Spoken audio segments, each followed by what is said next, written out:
Welcome to Hatman Strikes Back Daily Boxing News. So Anthony Joshua admits time is of the essence as he targets Tyson Fury in 2025. Speaking this week in Lagos, Nigeria, Joshua said of a potential Fury fight, "We'll see. Let's get in the ring. Only God knows, but for me, we'll see in the future. Time is of the essence. Time is limited. So I just want to put in more work. In 2024, when I look back, I believe I could have done more, and I have another chance in 2025 to do more. I'm going to make sure that I take every opportunity that comes my way. I'm going to go again. Ups and downs, they happen. To some people, it is always up. My life is up and down, so I have got to get used to the turbulent times and keep riding the wave. I can't stop now. I have to keep going until I reach my destination." All right, those are the words of Anthony Joshua. He seems keen on this Tyson Fury fight. Now, as I've said in recent videos, for me, this fight has lost its luster. It's lost its significance. Not only is it no longer a fight between the two best heavyweights in the world, it's not even a fight between the two best heavyweights in Britain. Yes, it would have been great if they'd fought in their primes. Off the top of my head, I think there were 3 opportunities in the past when offers were made. The first was in 2018. When Tyson Fury first came back, Eddie Hearn made him an offer, which included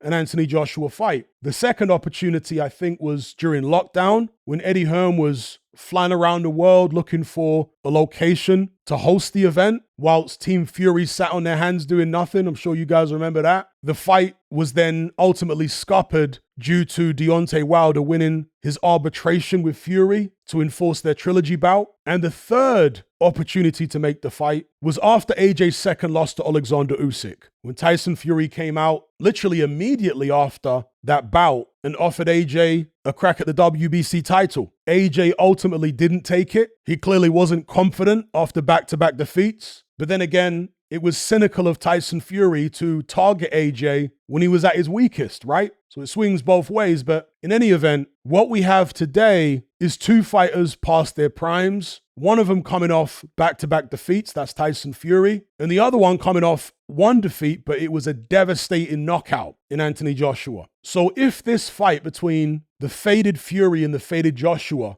doesn't happen at this point, to me personally, it's no big deal. But I know there's still a lot of interest among other boxing fans out there for sure. We know AJ's up for it. The question is Tyson Fury up for it? And I say that because I think those Usyk defeats have fried his brain. Never mind all the stuff he comes out with about getting jobbed on the cards. The public know that's nonsense. And Tyson Fury knows that the public know that that's nonsense. He knows that the public do not see him as the #1 heavyweight anymore. He knows that the public do not see him as the best heavyweight of his generation anymore. He knows that the public definitely don't see him as the greatest heavyweight of all time anymore. I'm not saying the majority of them ever did, but a certain section of them were claiming he was. All that's gone now for Tyson Fury. It's a massive blow to his ego. So I don't know whether he'll be looking to return to the ring anytime soon against anyone, be it Anthony Joshua or whoever. I'm not saying he definitively won't. I'm just saying I'm not sure. We've never seen Tyson Fury in this position before. It wouldn't surprise me if AJ returned to the ring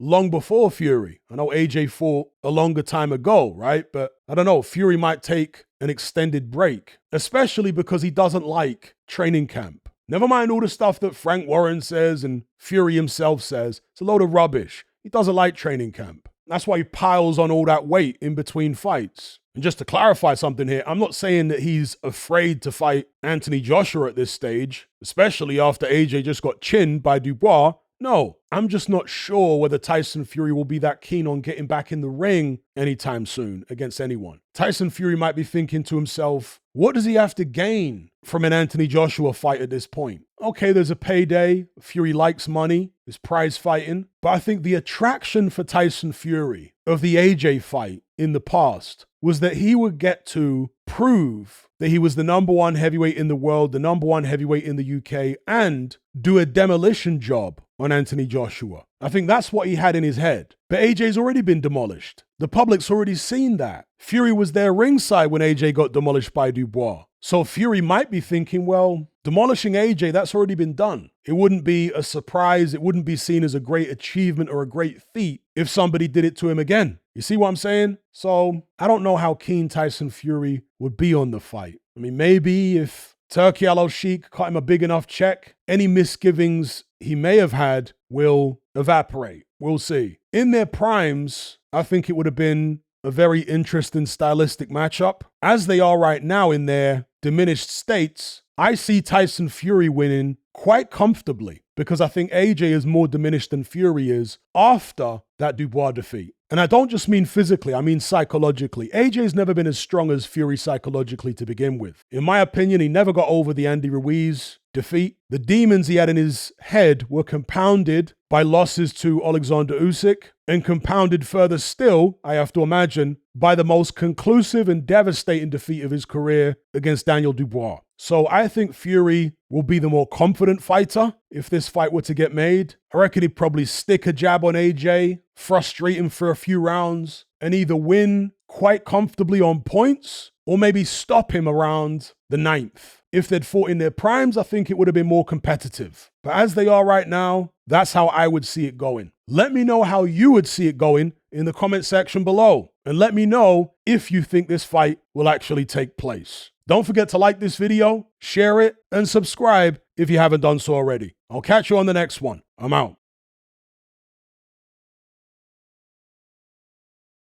Are you surrounded by mindless bots in human form who adhere to the norm and blindly conform, who swallow all the mainstream BS and actually ridicule you for questioning things? Do you wish you had more free-thinking individuals in your life to network and converse with? Well, look no further. We're right here. Come and join the Brotherhood of Reason on Patreon. You'll gain access to my weekly topical content where we take deep dives on an endless variety of subjects, as well as my vast back catalogue of podcasts, videos, interviews, movie decodings, and my Confessions of a Nightclub Bouncer series. You'll also get to talk and network with myself and hundreds of other people in our members chat. You can enjoy all this via the Patreon app or on desktop and download all my podcasts in high-quality MP3. There's no contract, no commitment. You can cancel at any time, just like Netflix, but it's a hell of a lot cheaper. Just download the app from the Play Store or the App Store, or simply visit patreon.com on a web browser. Then head on over to my page and select the tier called the Brotherhood of Reason. All the links are in the description box below. And just a quick money-saving tip for Apple users. If you purchase your Patreon subscription on the desktop site or on Android, then you'll avoid the ridiculous 30% fee that Apple charges for purchases made on the iOS app. So if you're on iPhone or iPad, save yourself some money by buying your subscription on the actual Patreon website or on Android because it's a lot cheaper. Once you've made that initial purchase, you can then use the Patreon app on your iPhone or iPad thereafter to access and enjoy your content as normal.